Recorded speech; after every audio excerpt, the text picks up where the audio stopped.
Você e o vereador Pacheco, meu ex-sócio, um abraço para ele aqui, vocês fizeram há uns 15 dias atrás uma blitz, vamos dizer assim, lá na UPA, foi isso? Nós batizamos de blitz, né? Isso. Fizemos uma visita, fizemos uma fiscalização, que é um dos papéis principais do vereador, né? Uhum. Ou até mesmo podemos dizer que é o principal papel do vereador, é a fiscalização. Uhum.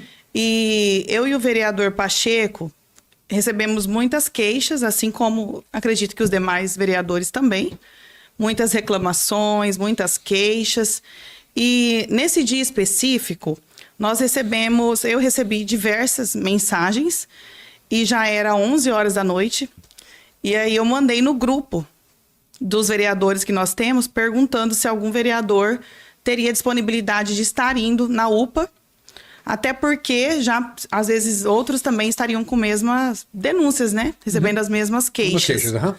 E aí, de pronto, o Pacheco já me retornou e falou: Elisa, é o tempo de tomar um banho, já tô indo. E eu também fiz a mesma coisa.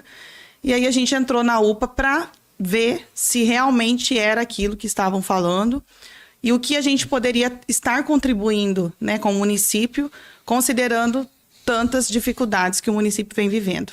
Certo. Deixa eu fazer uma pergunta para você. Aí vocês chegaram lá, que horas que era, mais ou menos? 11 horas da noite. Um sábado? Sexta? Eu não lembro o dia da semana, não lembro, mas eu acredito que era olhar pra ver? Acredito que era uma sexta-feira, mas não tenho certeza. Certo. Eu me lembro que era 11 horas da noite. Tá, você chegou lá com o Pacheco, o que você viu? Como é que foi? Assim, foi muito até interessante, Thomas, porque nós não planejamos aquela visita. Foi muito espontânea. E aí a gente começou a gravar, por quê? Porque até alguns colegas vereadores falaram no grupo: cuidado com o que você vai falar, cuidado com o que você vai fazer, porque normalmente quem vai na UPA dá algum problema, quando o vereador vai. E aí a gente tomou muito cuidado, né? Foi segunda-feira? Era uma segunda-feira, olha só. Que dia que foi do mês, você lembra? 22. Então foi terça, depois do feriado, de 21 de abril.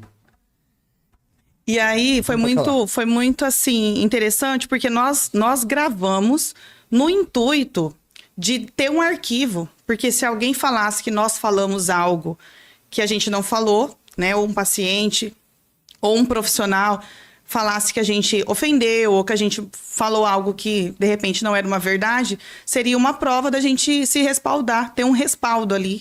Sim, só para as pessoas que estão assistindo a gente entender, existem muitos políticos hoje no Brasil que usam isso, exploram a imagem da saúde, vai lá, faz blitz, faz vídeo, tudo mais, etc. O prefeito de Cuiabá, Abílio, fazia muito isso. Sim. E muitos políticos em São Paulo também fazem e tal. Então você foi lá com esse cuidado, né? De não explorar isso. Isso, de não explorar isso, porém, eu também tenho um entendimento e defendo essa parte de expor na internet, porque é uma forma da gente ter transparência com a população. Então, assim, eu acho importante, eu vejo a importância. Inclusive, eu e o vereador Pacheco também fizemos um curso em Cuiabá em relação à comunicação, em relação a fazer vídeo, enfim. É algo que hoje a gente precisa da internet. Eu tenho divulgado muito nas redes sociais, porque às vezes a gente trabalha, Thomas, e depois a população ainda fala que você não fez nada, né? Então, assim, é importante você mostrar o seu trabalho, ter transparência. As pessoas precisam saber o que nós estamos fazendo. Essa é a minha visão. Mas a gente sabe que tem vereador que não tem rede social e tá tudo certo. Cada um tem uma forma de trabalhar, né? Certo. De alcançar ali o seu público. Certo. Você chegou lá e aí? Pode falar. Nós chegamos lá e nós gravamos com esse intuito de ter um respaldo. E começamos a gravar, nós gravamos toda a nossa ida. Nós saímos de lá às cerca de 3 horas da manhã. Você foi com alguma assessora? A assessora foi, não? Não, eu fui, na verdade, fui com um assessor meu e o Pacheco também levou um assessor dele. Né? Nós fomos com 2 assessores que fizeram o tempo todo as imagens, né? Certo. Tudo bem. Chegamos lá, primeiramente conversamos com os pacientes que estavam ali na recepção. Bem lotado. Conversamos com todos que estavam ali na frente, qual que era, se tinha muito tempo de espera, não tinha. Fomos fazendo essa parte, primeiro, ouvindo ali quem estava na recepção. Na triagem, né? Na triagem, exatamente. Aí depois entramos lá dentro.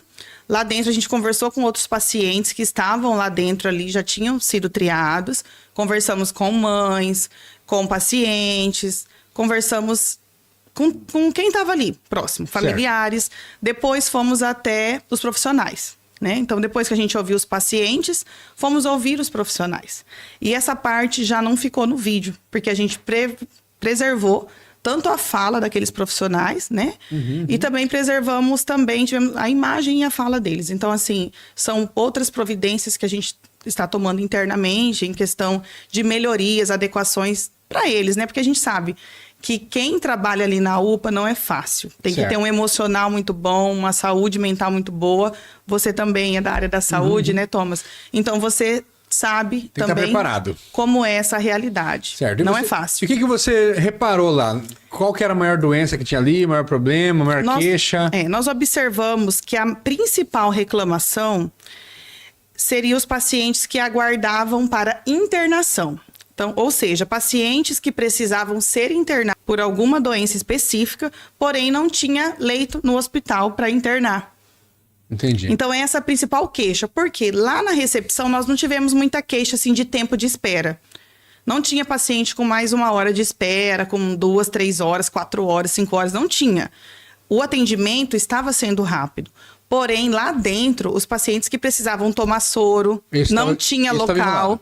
Não tinha local para tomar soro. Criança não tinha um local para tomar soro, tomando soro no colo da mãe.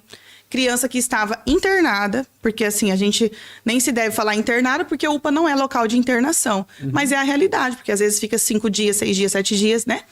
E aí a gente encontrou várias situações assim, foi o que mais chocou.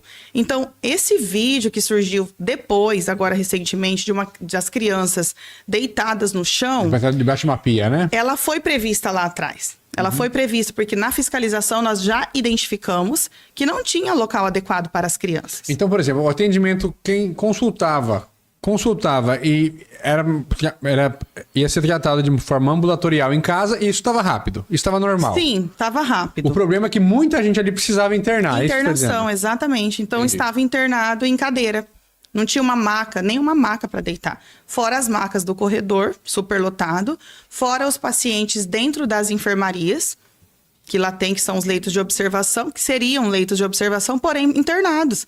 Paciente 4 dias, 5 dias internados, com dor, com situações urgentes, que precisava dessa internação mais rápida para ter um tratamento adequado, às vezes com antibiótico, porque a gente sabe que ali na UPA, Thomas... Ali tem leitos, né? Como que é? É assim, tem leitos, eu falo assim, leitos de estabilização. Então, são leitos temporários para estabilizar o paciente e encaminhar para uma referência. Seria o hospital regional aqui, né? Pode ser o hospital regional ou não. Para nós, a maioria dos pacientes são hospital regional, a referência deles. Mas ali você identifica qualquer especialidade, porque tem hospital regional algumas especialidades e o hospital São Luís outras. Embora que seja os dois hospital regional, mas são referências diferentes, né? Certo. Então, se for, por exemplo, clínica médica, é o Hospital São Luís. Trauma regional. Se for trauma, ou cirurgia geral, pediatria, a referência é o Hospital Regional. Então, assim, ali você tem que definir o diagnóstico do paciente. Você tem que ter um diagnóstico, porque como que você vai pedir internação do paciente sem saber o que ele tem? Você tem que saber qual que é o diagnóstico. Então, às vezes, esse diagnóstico demora, por falta, às vezes, de um exame mais rápido, porque, às vezes, o médico solicita exame e demora para ser feito. Às vezes o paciente precisa de um exame mais específico, um exame de sangue ou um exame que seja uma tomografia. E aí tem essa demora para conseguir confirmar um diagnóstico. Aí a pessoa fica tratando ali no corredor. Fica por mais tempo, aguardando. Às vezes na maca, se tiver maca disponível, ou às vezes nas cadeiras mesmo. Porque você está dizendo assim, às vezes ele está numa situação ali que ele não precisa ir para o hospital também, né? Sim. O ideal era ficar ali mesmo no lugar. Por um período de 24 horas, 12 horas, às vezes tomar uma medicação ali de dor para amenizar a situação, ir para casa e continuar o tratamento em casa. Teria a possibilidade de serviços assim. Só que como nós não temos, aí a gente entra num tema muito importante, Thomas, que eu gostaria de frisar aqui. Fica à vontade. É a questão de Cáceres, com 91 mil habitantes, que é o último censo que foi realizado. Certo. Que a gente até acredita que seja mais, né? Mas 91 mil habitantes, Cáceres não tem, hoje, um hospital municipal. Essa é uma pauta, Thomas, que eu venho lutando constantemente, porque eu sei dessa necessidade, eu conheço, eu já vivi de perto. Como que seria o hospital municipal? O que nós precisamos? Vamos comparar com outros municípios pequenos aqui da nossa região. Não vamos para fora comparar com outros municípios maiores, que às vezes as pessoas vão falar, Cáceres é uma cidade mais pobre, né? Comparar Outras com o estado do Paraná, Isso, né? vamos comparar Próximo. Próximo, vamos, perfeito. com nossos perfeito. vizinhos, né? Perfeito, é mais viável. Isso. Vamos comparar, então, com Salto do Céu. Salto do Céu tem 3 mil habitantes, né? E tem um hospital municipal com 20 leitos. Eu não sabia. Tem. O prefeito Malto, o grande prefeito Malto, se estiver assistindo a gente, aí um abraço.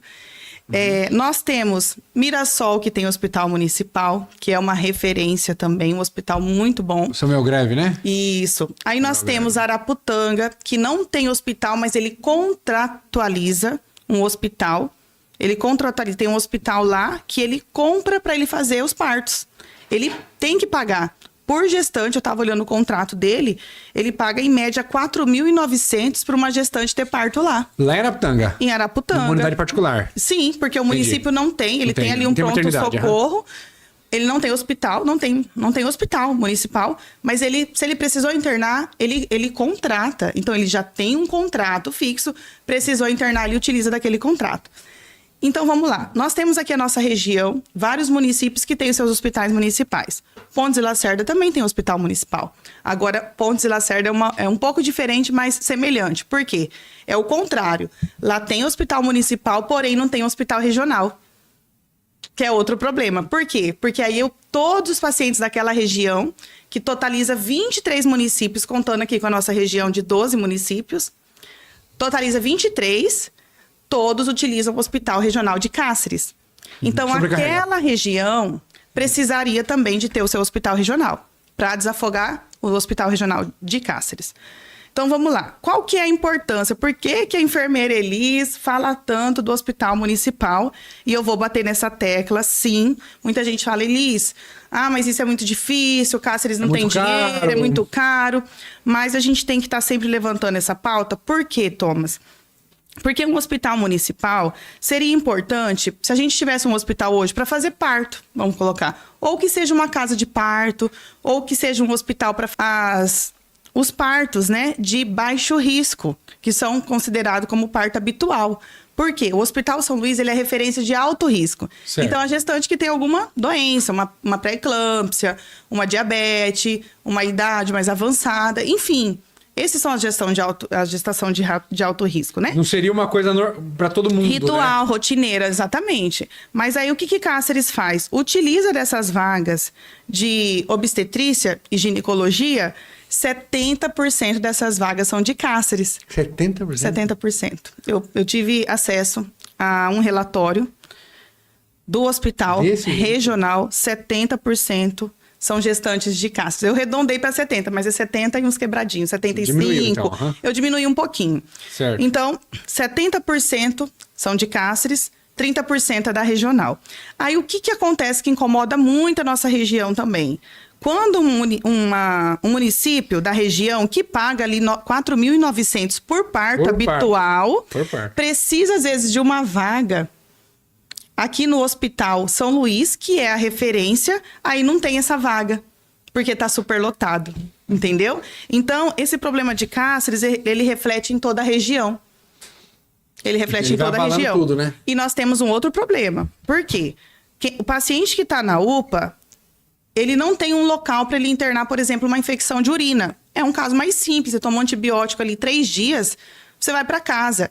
Aí nós gastamos, eu falo assim, gastamos aquela vaga, porque não tem outra opção. O médico que está atendendo ali na UPA, ele tem que pedir a regulação para o hospital regional, porque ele não tem uma outra opção. Você está dizendo assim, vereadora, esse caso, por exemplo, você está dando um Clínica exemplo. médica, ele é um caso simples, mas não pode mandar a pessoa embora. Não posso. Tem que ficar por observação. Exatamente. Mas ele come um leito ali de alguém que por ele está muito mais grave. Grave, exatamente. É isso que acontece. Aí ele entra na fila de espera. Aí tem momentos que fica 15 pacientes, é muito comum, olha só. 15 pacientes numa UPA, aguardando transferência para internação. Aí desses 15, vamos lá que tem a dor realmente muito grave, precisando de uma cirurgia, um abdômen agudo, que não pode esperar.